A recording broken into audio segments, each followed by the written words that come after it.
Mesdames, Messieurs, bonsoir et bienvenue dans ce journal. Journal que nous ouvrons avec la situation à Kidal. Kidal, où des affrontements ont eu lieu ce mercredi entre les forces armées maliennes et les groupes armés appuyés par les djihadistes. Pour plus de détails, nous vous proposons d'écouter le ministre porte-parole du gouvernement. Le gouvernement informe l'opinion publique nationale et internationale que des affrontements ont eu lieu aujourd'hui, 21 mai 2014, dans la ville de Kidal, entre les forces armées maliennes et les groupes armés, occasionnant plusieurs blessés et des pertes en vies humaines de part et d'autre.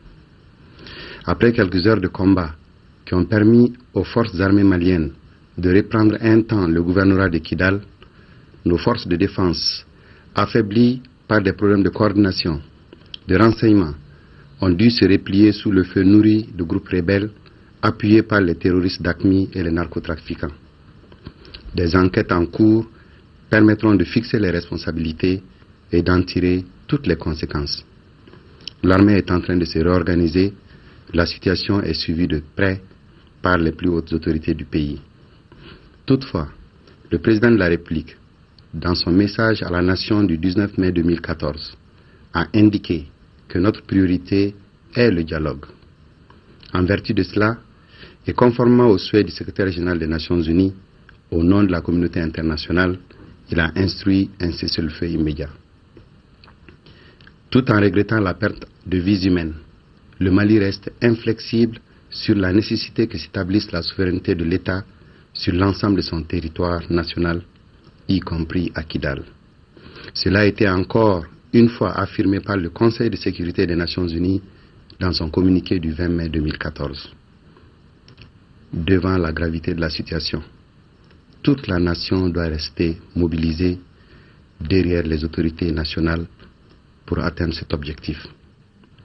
Le gouvernement demande à chaque Malienne et à chaque Malien de faire preuve de calme, de sérénité et d'un sens élevé de la responsabilité pour éviter tout amalgame ou toute stigmatisation pouvant entamer la cohésion nationale et nuire à la qualité des relations avec les partenaires du Mali.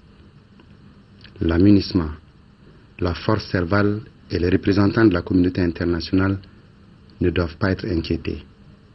Ils ne sont pas nos ennemis. Nos ennemis communs sont les terroristes et les narcotrafiquants. Notre combat commun est celui de la restauration de la souveraineté nationale sur l'ensemble du territoire. Et nous le gagnerons.